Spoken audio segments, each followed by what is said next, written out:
It's another worldly win. But it wouldn't be complete without spending a little time on self-blame. Oh boy.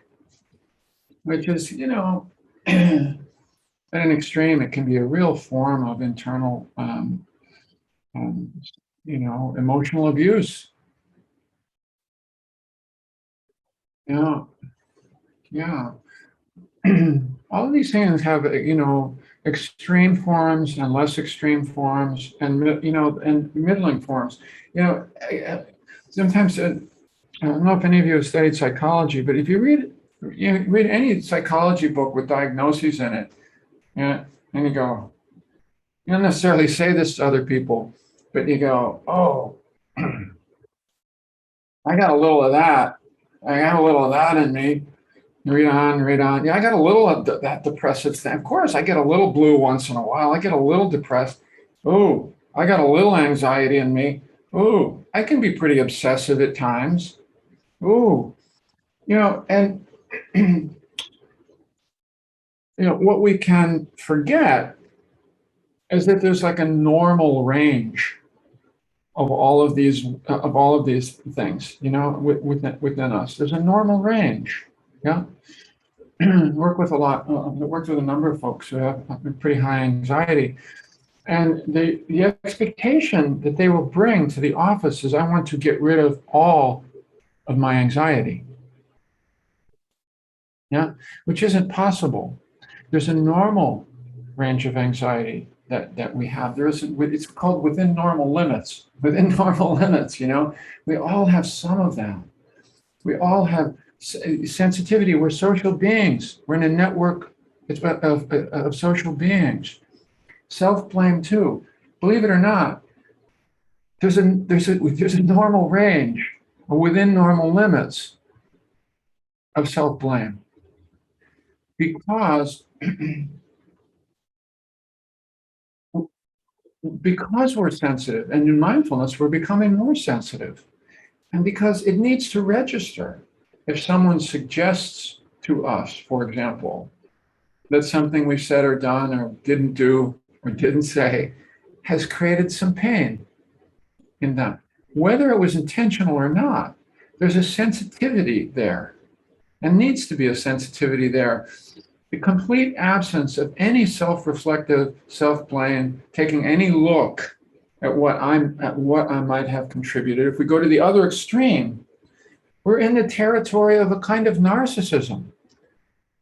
Have you met anybody like that who absolutely never does anything wrong? It must always be somebody else. Wow, right?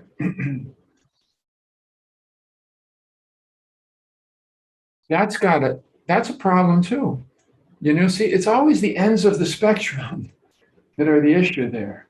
No self-blame means no real self-recollection. No real self-reflection about, no, is there a piece of this, as Susan was saying, that I need to take responsibility for? I need to be able to reflect on that.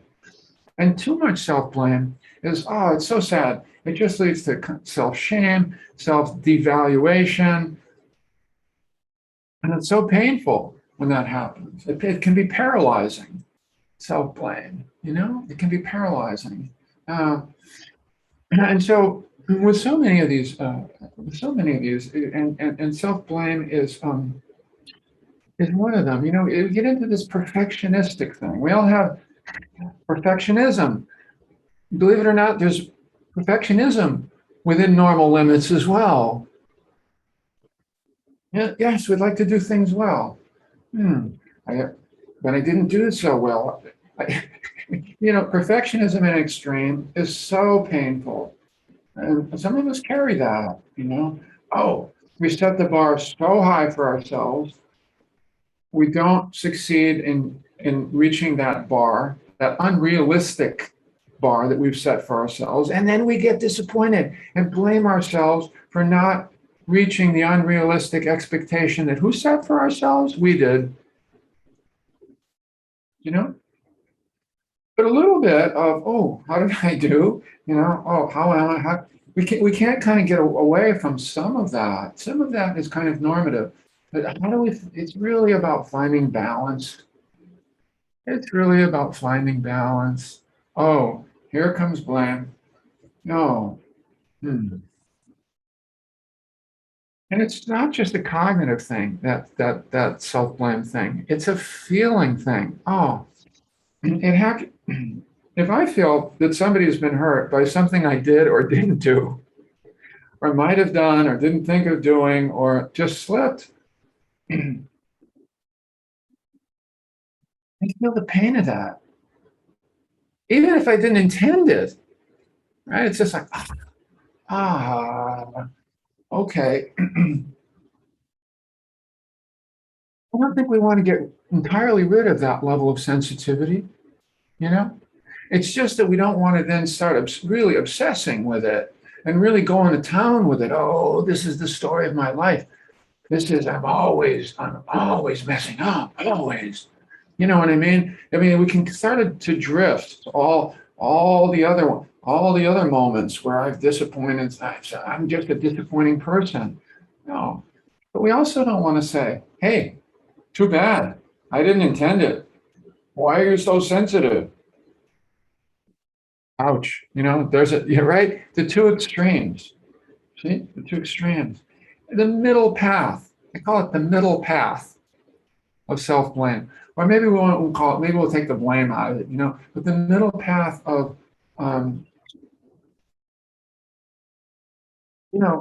mindful reflection on what's going on here, and what part of it is mine. What part is there something now that needs to be addressed or not? Can I still remind myself that I'm a good person? Etc. Yeah, yeah. We're on this path, perfected on this path. But some of it is going easier on ourselves, right? A lot of it is obviously this slides right into the self compassion space, right? Hmm. Yeah. So easy does it, and this is one on the cushion, right? Yeah, yeah. And so we can get into blame for, oh, come on, the mind is not settling enough today. What's wrong with me? I look around, I'm peeking. I have it on gallery view. Everybody else looks like they're really settled, except for me. I used to do this. I used to peek in the meditation hall, and it was never a good idea because I always felt like I was the one who wasn't getting it, you know. Oh, oh. My heart would sink a little bit. So, look, we all have a little of that in us. I mean, maybe we can smile a little bit about it. It doesn't mean not reflecting at all. It doesn't mean going down the rabbit hole. Mhm. Middle path, middle path, middle path. Yeah. Okay, that's that. And let's attend to that in our meditation practice. This is one, the little self, the little, and we do those in little ways in our meditation practice, sometimes in big ways, but in little ways. Come on, get back here, get over here. What's wrong with you? Where's that voice coming from? Yeah. That's it. We will talk, you hear us talk about whispering nice things into our own ear, or at least seeing. The first step is seeing when we're not whispering nice things into our own ear, and holding ourselves accountable for what? Not, that's easy does it. Okay.